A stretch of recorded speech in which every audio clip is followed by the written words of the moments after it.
हिंदी कहानियाँ स्टोरी वाला। औरत और सपने। उमेश और रीटा की शादी के 10 साल बाद उन्हें बेटी होती है। रीटा, तुमने मुझे जिंदगी की बहुत बड़ी खुशी दी है। तुम भी ना, ये सब भगवान की कृपा है। बस हमारी बेटी बड़ी होकर कुछ अच्छा करे। रीटा की सास बिंदिया ये खबर सुनकर गांव से चली आती है।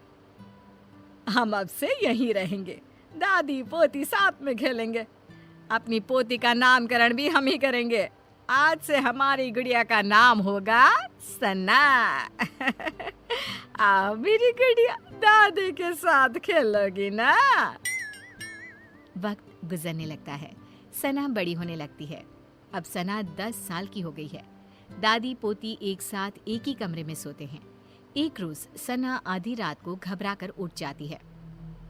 अरे क्या हुआ मेरी बच्ची, तू इतनी घबरा क्यों रही है? दादी, मैंने एक औरत को देखा जो मेरे बेड के नीचे से निकलकर मेरे ऊपर आकर बैठ गई और मुझसे कुछ कहना चाह रही है। अरे बिटिया, मैं हूं ना तेरे साथ। देख देख, तेरे बेड के नीचे कुछ भी नहीं है।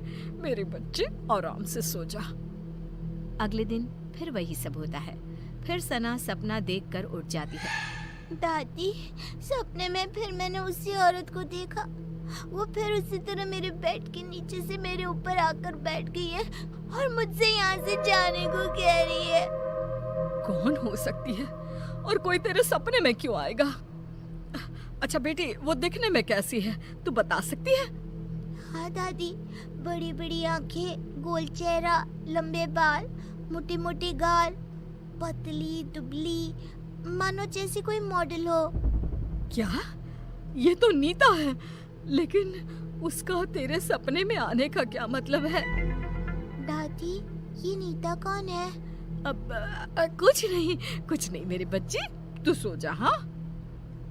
अब बिंदिया की डर के मारे हालत खराब हो जाती है। वो रात भर सो नहीं पाती। अगली सुबह बिंदिया सारी बातें उमेश से कहती है। उमेश, वो वापस आ गई है। इस बार उसने अपना शिकार हमारी सना को बनाया है। सना को कुछ हो गया तो हम तो मर जाएंगे। क्या माँ, आप भी कैसी बातें कर रही हो? सपने से भला क्या होता है? कौन सा वो सच में निकल कर बाहर आ जाएगी? माँ, आप है ना कुछ ज्यादा ही सोच रही हैं। इस बात को यहीं खत्म कर दीजिए और देखिए, रीटा को इसके बारे में कुछ भी खबर नहीं होनी चाहिए। उमेश की बातें बिंदिया के दिमाग से आर पार हो जाती है और वो नीता के बारे में ही सोचती रहती है। पहले तो सना को सपने रात में आते थे, लेकिन अब तो उसे दिन में भी सपने आने लगते हैं। एक शाम जब सना सोकर उठती है और जोर जोर से रोने लगती है। नहीं, मेरी मम्मी को कुछ मत करना, मैं वो सब करूंगी जो तुम कहोगी। क्या हुआ मेरी बच्ची, तू रो क्यों रही है? मम्मा वो आपको मार देगी। वो रोज रात को मेरे सपने में आती है, कभी मेरे बेड के नीचे तो कभी मेरी अलमीरा के पीछे छिपी रहती है। क्या बोल रही है बेटा, मुझे कुछ समझ में नहीं आ रहा। कौन आ जाती है और मुझे क्यों कुछ करेंगे?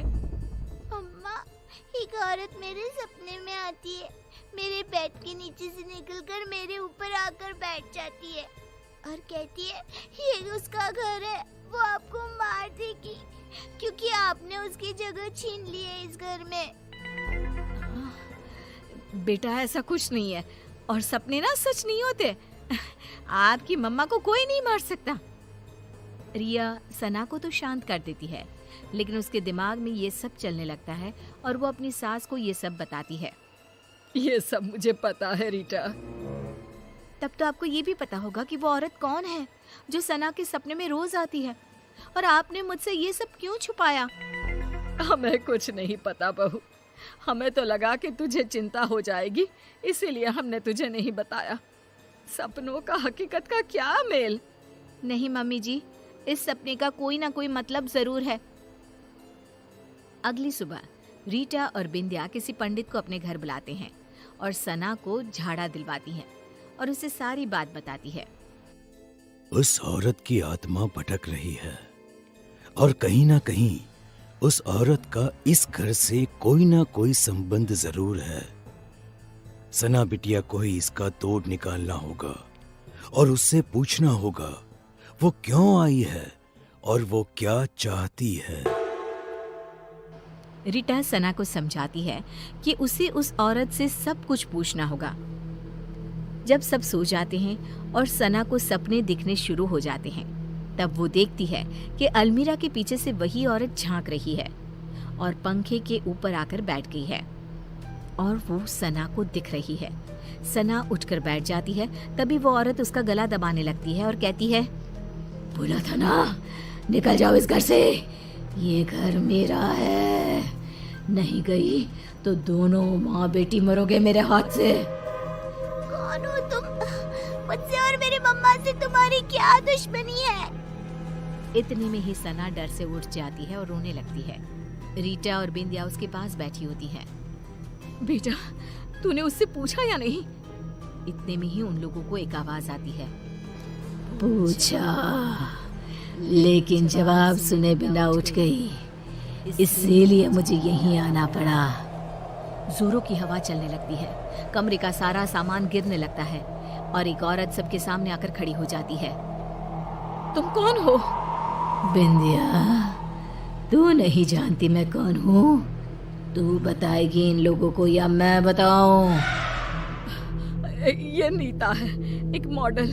उमेश और नीता एक दूसरे से प्यार करते थे और शादी करना चाहते थे, लेकिन हमने इन दोनों की शादी नहीं होने दी। हमें नाचने वाली बहू नहीं चाहिए थी, इसीलिए हमने उमेश से भी झूठ कह दिया कि नीता उसे धोखा देकर किसी और के साथ भाग गई है और उमेश की शादी तुमसे करवा दी। ये सब के पीछे तुम थी ना माँ? आपको पता था ना माँ कि मैं नीता के बिना नहीं रह सकता। ऐसा क्यों किया माँ तुमने? क्यों?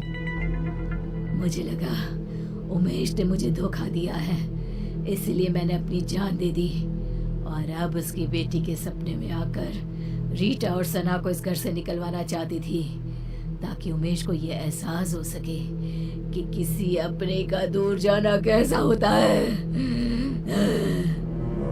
तुम्हारी गुनहगार तो मैं हूं नीता, तुम मुझे मार दो और अपना बदला पूरा कर लो। मुझे माफ कर दो नीता, मैंने माँ की बातों पर भरोसा कर लिया और एक बार भी तुम्हारा पता लगाना जरूरी नहीं समझा। मुझे माफ कर दो। नहीं, अब मुझे किसी से कोई शिकवा नहीं है। जिससे मैंने प्यार किया वो आज भी मेरा है। ये जानकर ही मुझे शांति मिल गई। बिंदिया का मन ग्लानि से भर जाता है और वो खुद की जान ले लेती है। ये क्या कर दिया माँ तुमने? क्या कर दिया? एक बेकसूर की जिंदगी खत्म कर दी मैंने। अब मुझे जीने का कोई हक नहीं बचा। हमें माफ कर देना नीता। बिंदिया की मौत हो जाती है और नीता की आत्मा को शांति मिल जाती है। उमेश नीता को अपनी पहली पत्नी का दर्जा देकर उसकी तस्वीर अपने घर में लगवा देता है और सना और रीटा के साथ खुशी खुशी जीने लगता है।